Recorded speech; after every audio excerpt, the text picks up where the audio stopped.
Muy buenos días, muy buenas tardes, muy buenas noches. Te habla el pastor Carlos Betancourt de la iglesia Brainer Baptist Church. Estamos contentos de que hayas sintonizado nuestro canal, pero queremos recomendarte a que busques una iglesia donde puedas crecer tú y tu familia en una forma saludable. Bendiciones. Hasta pronto. ¿Cuál es el gráfico que nos muestra cuál es la cara de Jesucristo en el libro de Lucas? El hombre perfecto. El hombre perfecto. ¿Quién es el hombre perfecto? Jesucristo. No eres tú, no soy yo. El hombre perfecto es Jesucristo. Y aquí vas a ver cómo el hombre perfecto nos enseña esta estrategia de luchar la vida cristiana. Ok, no pierdas Lucas capítulo 4. Quiero que vengas conmigo a Santiago capítulo 1, porque Santiago también va a utilizar esta misma palabra que encontraste aquí, que leímos. Santiago capítulo 1, versículo 2. Dice así la palabra de Dios. Mira: hermanos míos, tened por sumo gozo cuando halléis en diversas pruebas, sabiendo que la prueba de vuestra fe produce paciencia, mas tenga la paciencia su obra completa, para que seáis perfectos, cabales, sin que os falte cosa alguna. Nota que aquí la palabra prueba es la misma palabra que se usa en Lucas capítulo 4 para tentación. Peirasmo en griego es lo mismo. Tentación y prueba es lo mismo. Fíjate en el Santiago capítulo 1 versículo 12.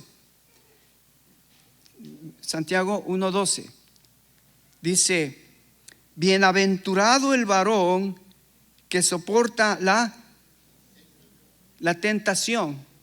¿Ves que aquí cambia la palabra? En vez de prueba es tentación. Porque cuando haya resistido la prueba, ¿ves? La tentación y prueba pueden ser utilizadas simultáneamente o indeterminadamente. Entonces,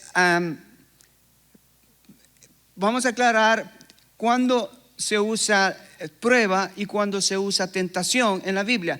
Cuando vemos en Lucas, la palabra peirasmo se traduce tentación, pero nosotros cuando estamos viviendo la vida cristiana, como Santiago dice, podemos estar metidos en diversas pruebas o podemos ser tentados.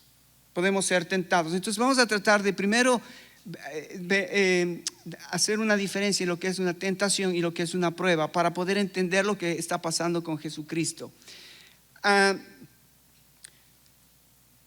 Y voy a dar un ejemplo que quizás tú puedes utilizarlo quizás en tu propia vida, en diferentes circunstancias que tú viviste. Pudiste haber entrado en prueba o en una tentación. La historia de un hombre que salió de su casa y iba a su trabajo, pero para ir al trabajo tenía que pasar un puente, y ese puente solamente era el camino de ida. No podías regresar, tenías que regresar por otro puente de regreso. Pero este hombre salió de su casa, salió ya tarde, y entonces salió apurado y agarró su auto y fue muy rápido y queriendo pasar por el puente para ir a su trabajo. Pero cuando él quiso pasar el puente, se dio cuenta que había un auto en medio del puente. Entonces el hombre se pone detrás del auto y comienza a pitar, pi, pi, pi, pi, pi, pi, pi, pi, pi, y no contestaba a nadie, y muy enojado se baja del auto y va y le ve ahí al chofer, y era una viejita que estaba tratando de prender el auto, y no se prendía el auto, y el hombre desde afuera del auto le decía: ¡hey, mujer! Estoy tarde, apúrese, muévase. Y el hombre se puso muy nervioso y muy iracundo, y trató de dañar incluso a la pobre viejita. Y un señor que estaba atrás en otro auto, se bajó mirando lo que estaba sucediendo. Y entonces se acercó al señor que estaba airado y le dijo: mire, señor, ¿por qué mejor no le ayudamos a la viejita? ¿Por qué mejor le empujamos el auto para que salga y luego nosotros podemos pasar tranquilamente? Entonces el hombre estaba en una situación donde el auto que estaba estacionado, la tentación de que esa pobre mujer salga de ese lugar hizo que él saque lo peor que había en él. Y eso es lo que hace la tentación: saca lo peor que hay en nosotros. Cuando somos tentados, el diablo sabe y apela a nuestra carnalidad.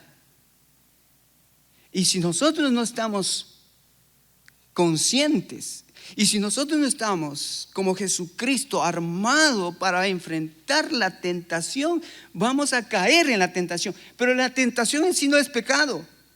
Vas a ser tentado, pero va a depender de cómo reaccionas a esa tentación. ¿Te acuerdas José? José estuvo en la casa de Potifar y la mujer se le presentó. Y todos podríamos ver esa historia y decir: pobre José, qué dura que es la tentación. Pero ¿qué hizo José? ¿Ves que sí se puede? ¿Ves que sí se puede? José dijo: no, ¿cómo voy a pecar? ¿Cómo voy a pecar delante de mi Dios? Entonces sí se puede cuando tú, esa situación, haces que en vez de esa tentación saque lo peor que hay en tu naturaleza pecaminosa, tú dejas que esa tentación se convierta en una prueba. ¿Y qué es lo que hizo el hombre que estaba atrás de este hombre malhumorado, que estaba a punto de reventar, a punto de hacer alguna cosa estúpida con su vida? ¿Qué hizo? Le dijo: no, mira, esta es una prueba. Ayudémosle a la mujer para que pueda ella salir y después nosotros salimos atrás. Entonces, ¿ves? Este otro hombre que estaba atrás le enseñó que esa misma situación puede ser una tentación de sacar lo peor que hay en mí, o puede ser una prueba donde yo tengo la oportunidad de sacar lo mejor de mí. Y la verdad es que yo no tengo nada bueno dentro de mí, eso es lo que dice la Escritura. Pero cuando yo soy lleno del Espíritu Santo, controlado por el Espíritu Santo, esa situación, esa misma situación que me puede meter en una tentación, puede producir una prueba donde yo puedo sacar lo que el Espíritu Santo de Dios está haciendo dentro de mí. ¿Te das cuenta la diferencia entre prueba y tentación? La misma situación puede llegar a ser una tentación, pero la misma situación puede llegar a ser una prueba. Depende cómo tú estás preparado, depende de cómo tú decides, depende de cómo tú estás utilizando las herramientas que Jesucristo utilizó. ¿Qué Jesucristo utilizó para vencerle al diablo o la tentación? ¿Qué utilizó, hermanos? Vamos a ver. Él siempre citó: escrito está, escrito está, escrito está. La primera cosa que debemos saber entonces para vencer la tentación, para dejar que el Espíritu Santo nos controle, es primero estar lleno del Espíritu Santo.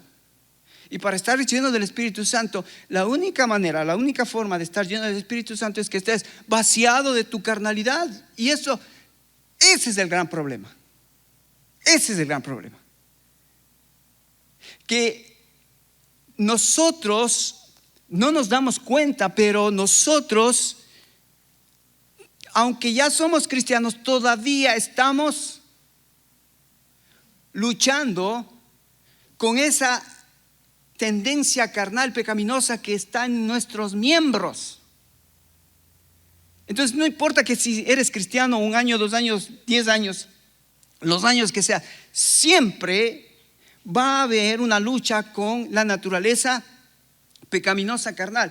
Yo estaba tratando de mirar, hay muchos grandes hombres de Dios, pero escuché de 2 grandes hombres que han escrito mucho y han hablado mucho de este tema, acerca de la tentación, acerca de las pruebas. Uno de ellos es Martín Lutero. ¿Se acuerdan quién es Martín Lutero? El reformador, el que puso en la iglesia de Gutenberg las 5 tesis de Lutero: sola fe, sola gracia, solo Cristo, sola Biblia y a Él solo la gloria. Este hombre se dio cuenta de este problema que como humanos tenemos, que tenemos una lucha entre la carne y el espíritu. Y mira lo que él dijo, mira lo que él dice: el conflicto es real, la lucha es real y constante. Fíjate que un gran escritor, un gran hombre, un gran siervo de Dios. El enfoque existencial, o sea, ¿existe este problema? Él dice, sí, existe este problema. Yo te pregunto, ¿tú tienes ese problema de luchar con tu carne? Levante tu mano. ¿Cuántos tienen ese problema? Ah, bueno, estás en el equipo. Bienvenido. Pero miren lo que dice Lutero. Dice Lutero, el cristiano, al mismo tiempo que es justificado, ese mismo justificado también es pecador. Eso es lo que dice Lutero. O sea, Lutero da su versión de la lucha es entre ya soy justificado, ya estoy salvo, pero todavía estoy luchando con mi carnalidad. Y eso es real, yo estoy de acuerdo con él. Yo no sé tú, pero si tú ya estás justificado, la lucha va a ser mayor. La lucha va a ser mayor. Ese no es el caso de los inconversos. Los inconversos no sienten esa lucha. Es más, viven como pez en el agua cuando se trata de su carnalidad. Si hay que beber, beben. Si hay que drogarse, se drogan. Si hay que ser infiel, son infieles. Si hay que ir a una fiesta, van a la fiesta. O sea, ese es su hábitat, la naturaleza pecaminosa carnal. Pero cuando tú eres cristiano, ya tienes el Espíritu Santo y entonces ya no es fácil hacer lo que antes hacías. Ya no es fácil, porque hay una lucha, y eso es lo que dice Lutero.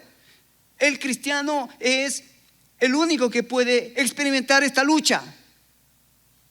El verdadero hijo de Dios es el que experimenta cada vez más y más y más. No es que se aminora, es cada vez más y más y más.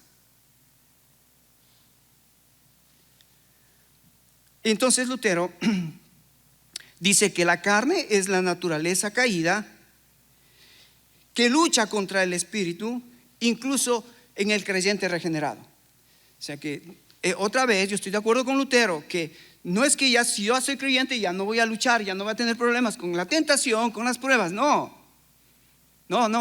te equivoques.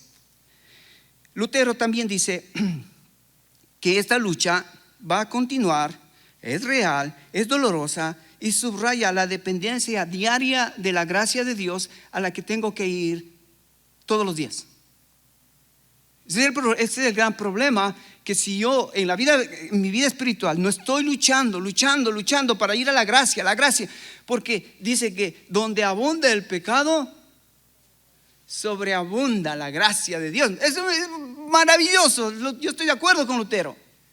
Aunque yo sé que soy más pecador, me reconozco que tengo mayores luchas, pero cada vez que lucho voy a la gracia.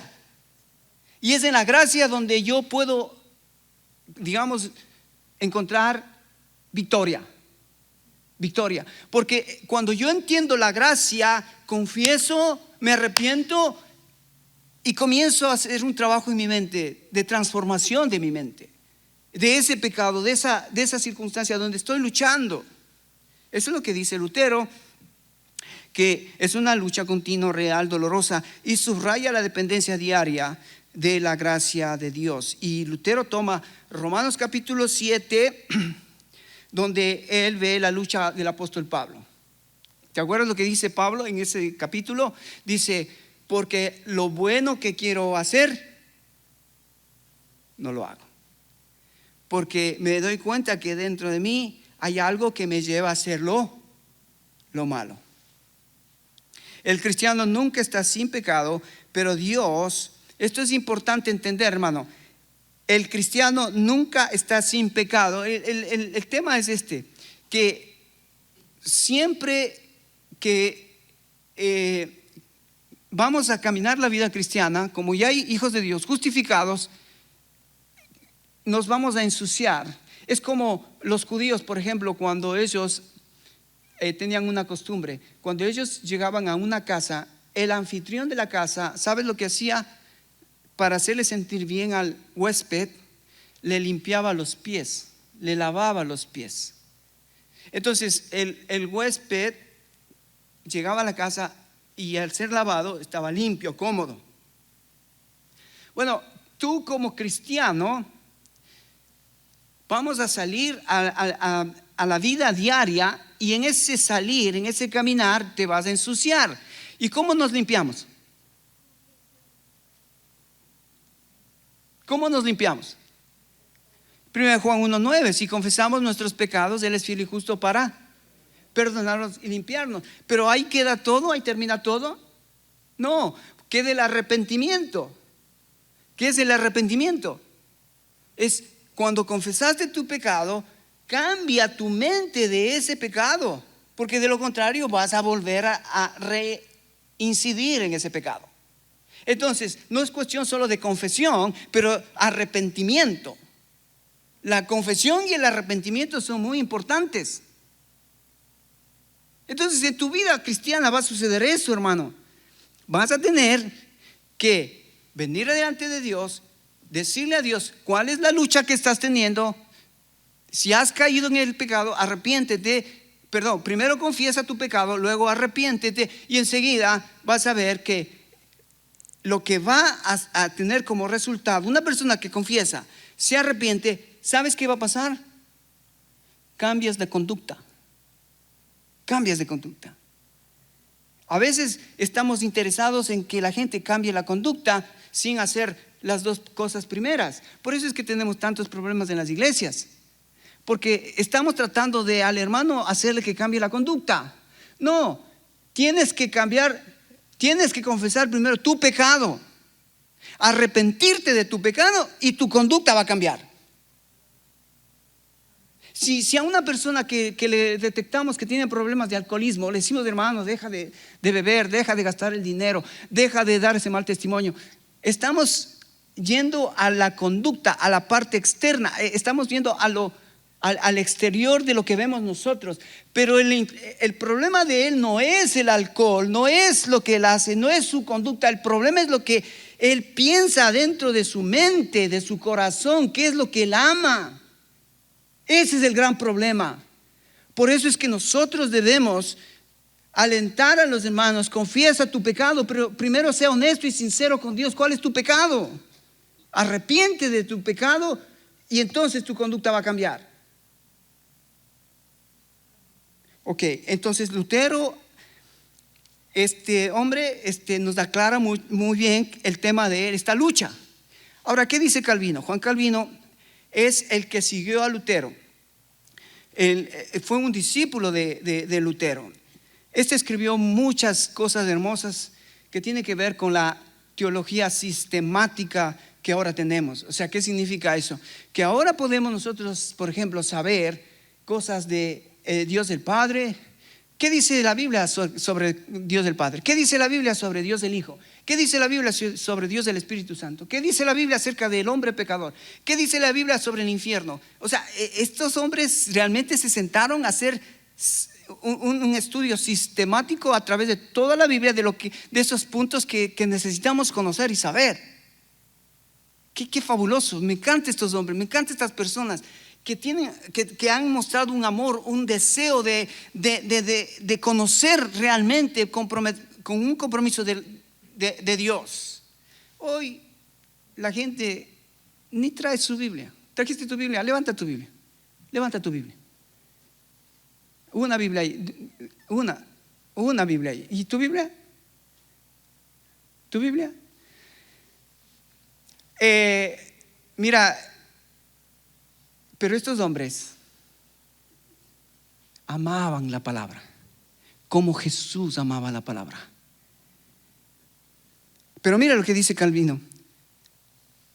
El enfoque de Calvino es estructurado, como te digo, él hace estudios sistemáticos, estructurados, para mostrarnos desde el Génesis al Apocalipsis. ¿Qué dice Dios de este tema? ¿Quieres saber un tema de Dios? ¿Qué dice desde el Génesis hasta Apocalipsis? Ven, estudia los estudios sistemáticos de Calvino. Son una ayuda tremenda, tremenda. Calvino reconoce la lucha entre la carne y el espíritu, pero él pone el énfasis en que el Espíritu Santo te capacita o capacita al creyente para vencer progresivamente el pecado. Me encanta este otro concepto. Él lo ve, la lucha no se puede, escucha, la lucha no se puede sin el Espíritu Santo de Dios. No se puede. Por eso es importante que cuando tú aceptas a Cristo, ¿qué es lo primero que se te ha concedido? ¿Qué es el primer don? ¿Qué es el primer regalo que recibes? El Espíritu Santo. No puedes vencer nada, no puedes agradar a Dios, no puedes caminar con Dios, no puedes hacer nada para agradar a Dios sin la presencia del Espíritu Santo de Dios en tu vida. Y me encanta como él lo dice, esta lucha se gana con dependencia del Espíritu Santo. No solamente saber que hay esa lucha, pero saber que está el Espíritu Santo adentro. Subraya que una vez salvo, la santificación viene como un proceso progresivo inevitable en el regenerado. O sea que la santificación es resultado de la salvación. Me encanta. Calvino dice, mira, si tú eres salvo, el resultado va a ser tu santificación. Y esa santificación, ¿quién hace? El Espíritu Santo. Tú no puedes santificarte a ti mismo. Y esto es interesante porque hay mucha gente que es moralmente buena, pero para ir al cielo no necesitas ser moral. Lo que necesitas es ser santo. Porque sin santidad nadie verá a Dios. El infierno está lleno de gente que dice, yo soy bueno. Yo puedo hacer las cosas mejor que los cristianos. El problema es que si tú haces en tus fuerzas para Dios, lo que tú hagas en tus fuerzas para Dios, dice Isaías, todas nuestras obras sin la dependencia de Dios es trapos de inmundicia. La salvación no es por obras, es por la fe que tú pones en el Hijo de Dios. Esto lo hemos repetido, lo vamos a seguir hablando, lo vamos a seguir repitiendo. Pero Calvino es bien claro. Él apela al Espíritu Santo en esta lucha, y es el Espíritu Santo el que, si has tenido esa experiencia con Jesucristo, es el que te va a ayudar en el proceso de la santificación. O sea, cuando entras en un pecado, cuando entras en una tentación, antes de que caigas en pecado, el Espíritu Santo va a estar contigo y te va a redarguir, te va a corregir, te va a instruir para que no termines destruyendo tu vida por ese pecado. Una y otra vez. Es el Espíritu Santo que produce esa santificación en mi vida. Me encanta cómo Calvino nos ayuda a entender esta lucha. Dice, el conflicto no niega la salvación, sino que prueba ella. Para Calvino, Romanos 8 es un tema central. Romanos 8, vos sabes que Romanos 8 comienza, capítulo 8, versículo 1 dice que en Cristo Jesús no hay más condenación. Empieza dándonos esa tremenda frase maravillosa. Ahora pues, ninguna condenación hay para los que están en Cristo Jesús, los que no andan conforme a la carne, sino conforme al Espíritu. Así que, fíjate, ya ahora que han pasado muchos años de la tentación de Jesús, ahora hemos recibido tanta luz, ahora tenemos tanta información, pero ya sabemos que esto de tentación y prueba se va a dar, es real en mi vida. Ok, volvamos a Lucas capítulo 4, rapidito. Hay tres cosas aquí, cómo se divide este pasaje. La primera sección es el versículo 1 y 2. Es la introducción al tema de la tentación. Después está dividido en tres partes: la primera tentación, la segunda tentación y la tercera tentación. Y al final, el versículo 11, está el retiro. Satanás se retira de la presencia del Señor. Así que de esa forma se divide este capítulo del 1 al 11. Ahora, fíjate cómo empieza el versículo 1 del Lucas capítulo 4. Dice: Jesús, lleno del Espíritu Santo, volvió al Jordán y fue llevado por el Espíritu al desierto. Nota esto, hermano. Nota esto. Jesús, lleno del Espíritu Santo. ¿Te acuerdas dónde sucedió esto? ¿Dónde fue esto? ¿Dónde sucedió esto? ¿Dónde él fue lleno del Espíritu Santo? En su bautizo. Si tú regresas capítulo 3, un capítulo atrás, versículo 21 y 22, dice en el versículo 22: y descendiendo el Espíritu Santo sobre él en forma de paloma, vino del cielo una voz que decía: tú eres mi Hijo amado, en ti tengo complacencia. El Espíritu Santo de Dios descendió del cielo para capacitarlo a Jesucristo, el hombre perfecto, para poder hacer la obra que Jesucristo vino a hacer. ¿Qué vino a hacer él? Según Lucas 19, él dice, 19:10, él dice: yo he venido para salvar todos los que se habían perdido. Por eso vino. Ese era el propósito de él: salvar a aquellos que estaban perdidos. Tú estabas perdido, yo estaba perdido, el hijo estaba perdido, la moneda estaba perdida, la oveja estaba perdida. Estábamos perdidos, necesitábamos un Salvador, y ese es Cristo que vino. Pero él vino, y cuando él vino, primero tuvo que recibir el Espíritu. Es lo mismo que te sucedió a ti cuando tú aceptaste a Jesús como tu Salvador personal. Lo primero que viene a ti es que la gracia, el don del Espíritu Santo, y entonces estás lleno del Espíritu Santo de Dios. Jesucristo dice que él recibió el Espíritu, y ahora el Espíritu le conduce al desierto. Fíjate que esto es interesante, que cuando nosotros entramos en la vida cristiana, cuando nosotros entramos a la vida cristiana, no estamos exentos de entrar a un desierto que posiblemente Dios lo preparó para ti y para mí. Porque en ese desierto, ¿qué va a pasar? ¿Qué va a pasar? ¿Qué le pasó a Jesús? Fue tentado, fue probado. Fue tentado, fue probado. Ahora mismo, por ejemplo, Silvia y yo, con mi familia, estamos en una etapa, en un periodo de o tentación o prueba. O tentación o prueba. Recuerda, la tentación va a sacar lo peor que hay en ti. La prueba es la oportunidad de poder ayudar a tu prójimo. ¿Recuerdas? El mismo Lucas, él menciona, es interesante porque Lucas, él está tratando de poner todo este material que te ayude y nos ayude a entender quién es Jesús. Es el Hijo de Dios, el hombre. ¿Y qué es lo que hace Jesucristo? ¿Qué es lo que hace Lucas? Lucas aquí pone, por ejemplo, la historia de el buen samaritano. ¿Te acuerdas de la historia del buen samaritano? Que pasó el levita, pasó el sacerdote, pasaron los capos de la religión.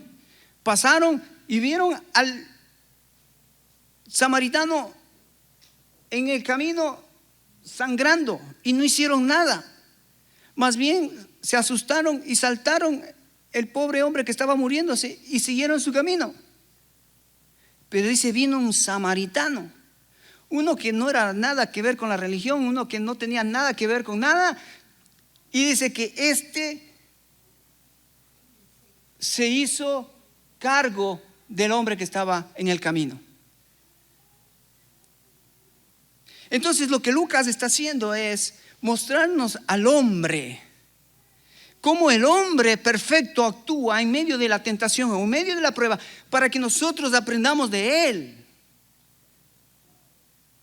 Entonces, la llenura del Espíritu Santo no te exenta, no te pone mejor o peor situación. No, si hay que pasar el desierto de la tentación, si hay que pasar el desierto de la prueba, hay que pasarlo con él. No te asustes, no tengas temor. Entonces, dice que Jesucristo, lleno del Espíritu Santo, ¿cuántos días estuvo en el desierto? 40 días. Ahora, fíjate, esta parte de Jesucristo es interesante porque como es el inicio del ministerio de Él, es algo nuevo que va a suceder, es algo que Dios va a hacer en Jesucristo. Jesucristo nos muestra dos cosas muy importantes. La primera, fíjate, Adán fue creado por Dios en un jardín, tenía todo para poder ser feliz y exitoso. Pero ¿qué decidió Adán? Desobedecer a Dios. Y es en Adán que ahora la humanidad acarrea el pecado adámico. Es en Adán que nosotros y la humanidad está identificada. Adán es la cabeza federal de toda la humanidad. Así como Adán pecó, todo ser humano tiende a ese pecado de desobediencia a Dios por Adán. Ahora fíjate, Adán tenía todas las cosas perfectas para no pecar, pero pecó. Ahora le vemos a Jesús en un desierto con hambre, 40 días. En un desierto, ¿te imaginas? En un desierto seguramente estaba el hombre desaforado por un bocado de agua, de un bocado de pan, 40 días. Gracias a Dios que Él no fue como Adán. Él fue el hombre perfecto. Ya te voy a explicar el cómo tú y yo tenemos que enfrentar esa situación. Pero primero, entonces, fíjate, Jesucristo aquí es el segundo Adán. El primer Adán falló, pero vino el segundo Adán, que es Jesucristo, Romanos 5:12, y entonces podemos ver que Jesús es el que nos puede enseñar cómo enfrentar y vencer la tentación, vencer las pruebas. Primero, pero también es interesante, ¿cuántos años tardó Israel del monte Sinaí para entrar a la tierra prometida? ¿Cuántos? 40 años. Toda una generación. Toda una generación. Los judíos dijeron, ay, este Dios, comenzaron a quejarse, ya no tenemos las cebollas, ya no tenemos las carnes, ya no tenemos todo lo que teníamos en Egipto. Dios nos ha traído al desierto para matarnos de hambre, para hacernos morir. Y quejándose. Y Dios dijo, basta de esta generación perversa, maldita. Esta generación no entrará a la tierra prometida. Los que van a entrar a la tierra prometida serán la generación de estos. Y los jóvenes encabezados por Josué fueron los que entraron a la tierra prometida. Toda esta generación quejumbrosa murió en el desierto. Pero los jóvenes que le creyeron a Dios entraron a poseer la tierra prometida. Ahora, Jesucristo viene y ahora está en el desierto 40 días. Y es como que Dios nos dice que Jesucristo es el nuevo Israel. Porque el Israel que Dios escogió en Génesis 12 falló. El Israel que Dios escogió en Abraham no le creyó. Pero aquellos que le creen, ellos tienen la oportunidad de experimentar el poder de Dios para vencer al enemigo. Entonces Jesucristo no solamente vino para mostrarnos que Él es el nuevo Adán. El Adán de Génesis 1 y 2, 1, 2, 3 fracasó. El Israel que Dios escogió en Abraham fracasó. Pero ahora viene uno que es el Hijo de Dios. Este es mi Hijo amado, a Él oíd, en Él me complazco. Él no va a fracasar. Qué precioso saber eso. Él no va a fracasar. Y entonces la introducción nos habla de que a pesar de tener el Espíritu Santo puede prepararte, puede prepararnos de llevarnos a situaciones donde o vamos a ser probados o vamos a ser tentados. Va a depender de ti. Va a depender de ti. En medio de la tentación, en medio de la prueba, ¿qué vas a hacer? ¿Va a surgir lo mejor de ti o lo peor de ti? Entonces, la introducción habla de esta comparación de Jesucristo y el Antiguo Testamento en Adán, Jesucristo y el Antiguo Testamento en Israel. Pero ahora el Nuevo Testamento tenemos a uno que es nuestro héroe. Tenemos a uno en quien podemos poner nuestros ojos. Tenemos uno en quien nos va a guiar. Tenemos uno en el que podemos confiar. Tenemos uno a quien podemos amar. Tenemos uno a quien podemos caminar con Él todos los días, porque Él nos va a enseñar cómo vencer la tentación, cómo vencer las pruebas, cómo vencer el miedo, cómo vencer el temor, cómo vencer lo que me está paralizando para agradarle a mi Señor. Entonces viene, fíjate, me encanta cómo empieza el versículo 3. Voy a solamente ahora vamos a meternos en la primera tentación. El versículo 3 dice: entonces el diablo. ¿Sabes? Cuando tú salgas de aquí, tú no te vas a dar cuenta. Pero 1 Pedro capítulo 5 versículo 8, que dice que Satanás anda como león rugiente buscando a quien devorar. Entonces el diablo. Cuando salimos de aquí, vas a tu casa, vas a tener un problema o vas a tener una situación que ha sido preparada por Dios. Entonces el diablo va a aparecer ahí para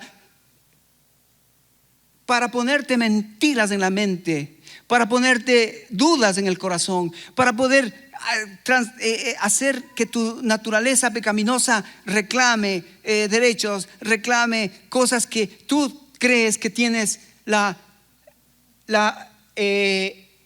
que hay obligaciones para tu vida. No, tus derechos, tus obligaciones, todo está ahora en manos de Jesucristo.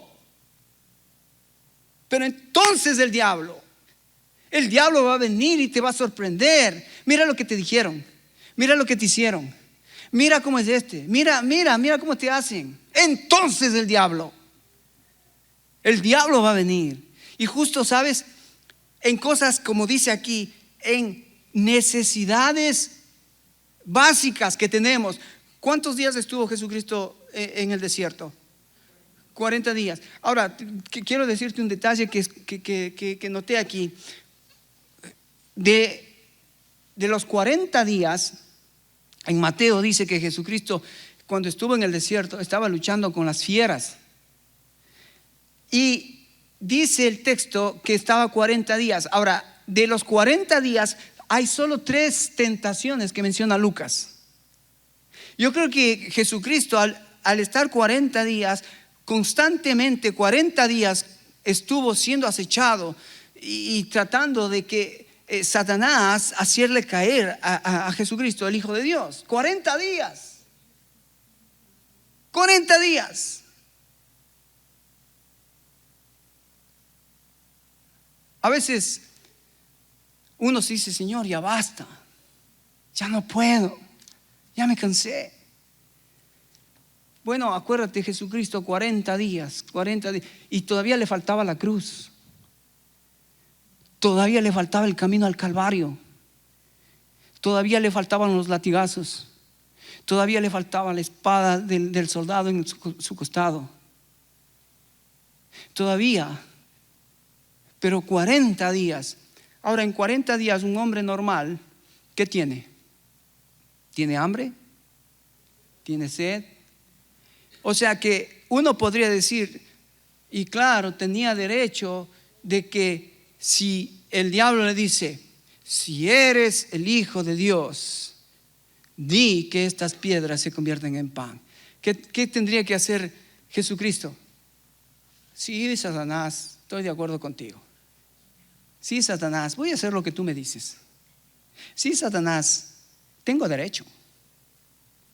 Pero ¿sabes qué? Jesucristo sabía esto, que la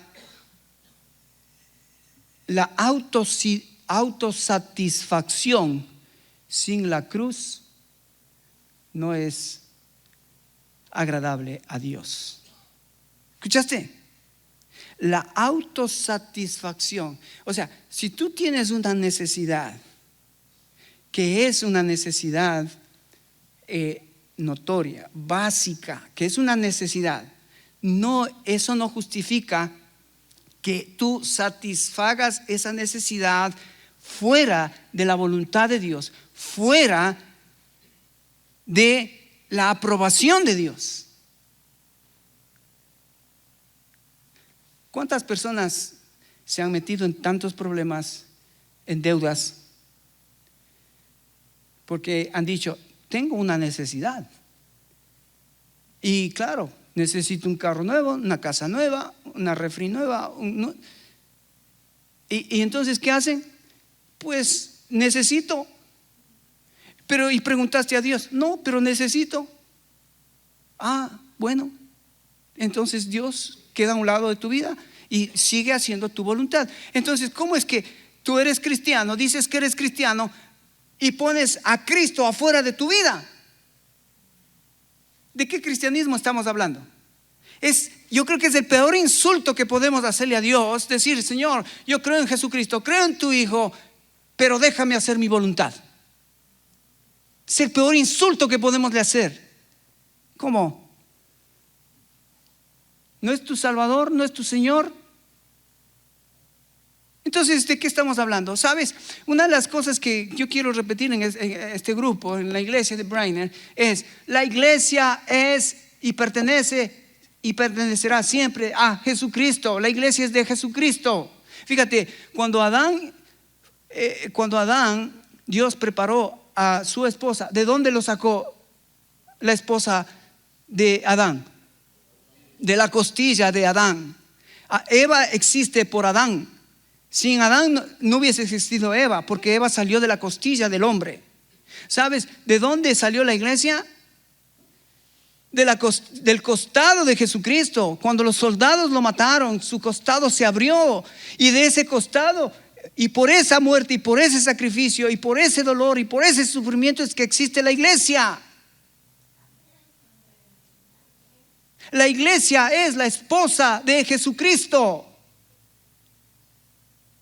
La iglesia ahora es la novia, pero un día habrá las bodas del Cordero en el cielo, donde la iglesia, la novia, subirá santa, pura, sin mancha, para poder estar con el novio por la eternidad.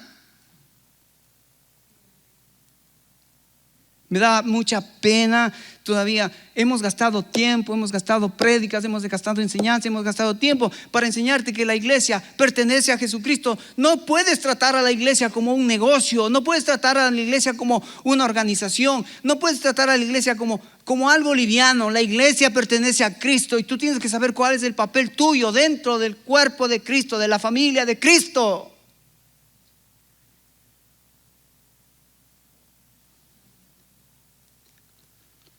Jesucristo no satisfizo sus necesidades como Él quiso, sino encaró. ¿Cómo encaró? Fíjate lo que dice. Jesús respondió y le dijo: escrito está, no solo de pan vivirá el hombre, sino de toda palabra que sale de su boca. Esto está en Deuteronomio capítulo 8. Y si tú puedes ir al Deuteronomio capítulo 8 y leer todo el capítulo, versículo 3, vas a ver que en ese contexto Dios le enseñó a Israel a depender de Él. En el maná que descendía del cielo estaba ahí para que el pueblo lo satisfaciera, pero desde la voluntad de Dios, como Dios quería. Es más, Dios les dijo: mira, no recojan más maná del que yo les digo, porque lo que recojan de más se va a podrir.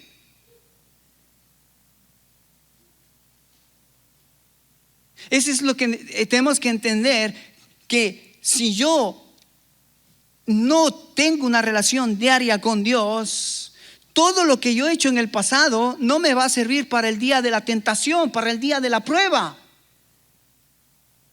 Es maná podrido.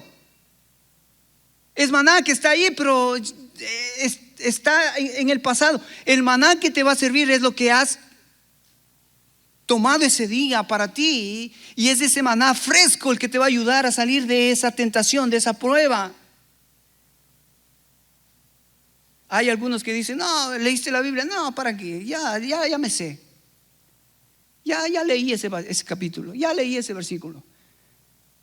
Pero si tú eres como Jesucristo, cuando tú estás frente a la prueba, frente a la tentación, necesitas ese versículo, necesitas esa palabra para poder repetirle al diablo, repetirte a ti mismo, y no hacer que esa necesidad aparente que tú tienes sea una necesidad que sea suplida a tu manera.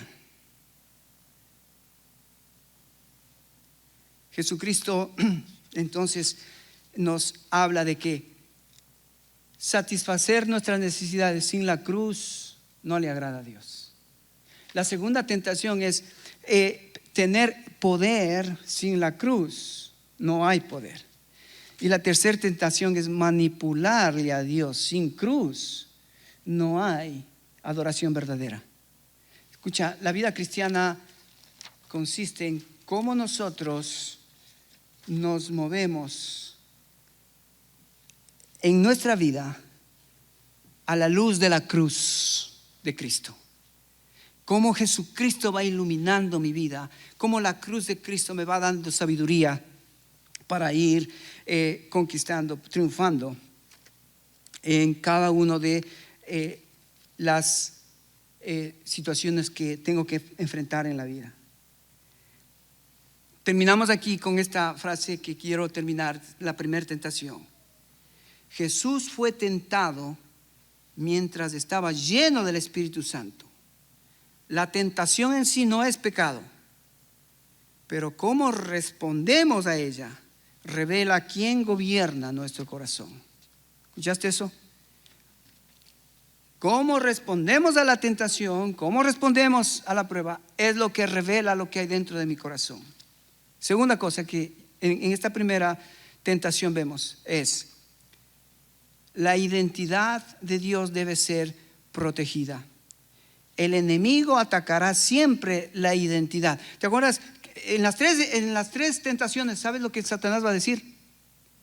Si eres hijo de Dios. Si eres hijo de Dios. ¿Sabes? Tú y yo somos hijos de Dios no para hacer la voluntad del diablo. No para hacer la voluntad de la carne. No para hacer la voluntad de este mundo. Tu identidad como hijo de Dios es para que agrades al Padre. Para que podamos nosotros, con las herramientas que tenemos, su espíritu, su palabra, enfrentarle al enemigo, enfrentar la situación, enfrentar la tentación, enfrentar las pruebas.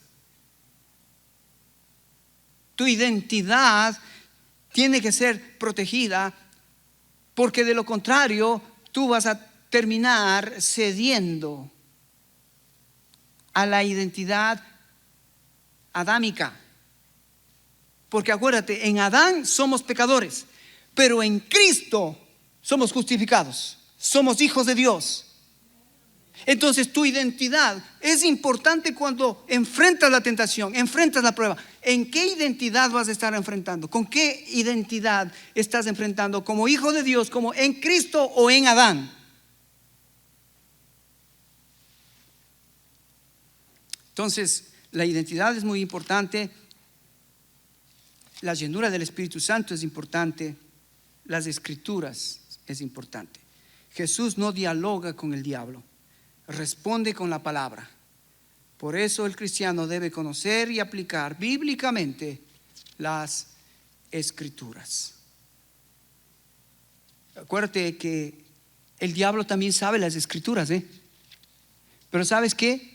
El diablo hace lo que muchos seguidores de él hacen: tuercen la Escritura para sus propios propósitos, para sus propios beneficios, para sus propias ambiciones.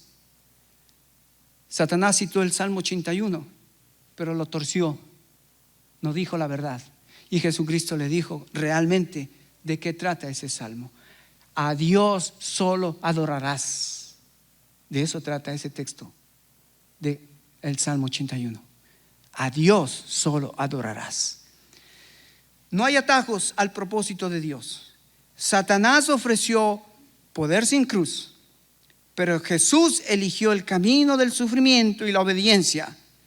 El cristiano está llamado a negarse a sí mismo, a tomar la cruz y a seguirle. ¿Estás dispuesto, hermano?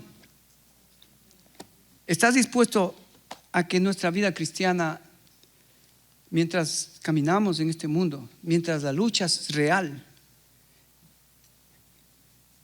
podamos aprender de este hombre maravilloso cómo enfrentar la prueba, cómo enfrentar la tentación, pero siguiendo el faro de vida que tenemos en Jesús? Entonces el diablo huirá de vosotros. Pero algunos son tan panas del diablo que a veces uno me da, ¿qué puedo hacer? Si estás más amigo de él que de Jesucristo, tienes que tener a Cristo, tienes que amar a Cristo, tienes que someterte a Cristo, tienes que poner a Cristo en el centro de tu vida. Amén. Cierra tus ojos, vamos a orar. Vamos a orar. Querido Padre, queremos agradecerte por llegar a este momento de nuestros días tan difíciles, cada vez peor. Pero Padre, aquí estamos con esta enseñanza de tu Hijo perfecto, del hombre perfecto. Si tu iglesia va a triunfar, es porque seguimos el modelo de Cristo. Porque si queremos otro modelo, o otra forma, o otro camino que no sea la cruz, entonces estaremos cediendo a que Satanás nos zarandee, Satanás gane ventaja en nuestras vidas, Satanás siga llevando adelante su plan. Pero Padre, en esta mañana venimos ante ti con mucha humildad para que nos perdones. Señor, yo estoy el primero en reconocer mi pecaminosidad. Señor, si hay algo malo que estoy haciendo delante de tus ojos, que tu Espíritu Santo, Señor, me ayude, ilumíname, redargúyeme, corrígeme, para que tu iglesia, cada día, podamos, Señor, agradarte, honrarte y vivir como es digno del evangelio al cual hemos sido llamados. Primero yo. Ayúdame, Señor. Y ruego por mis hermanos, en el nombre de Jesús. Y el pueblo dice: amén.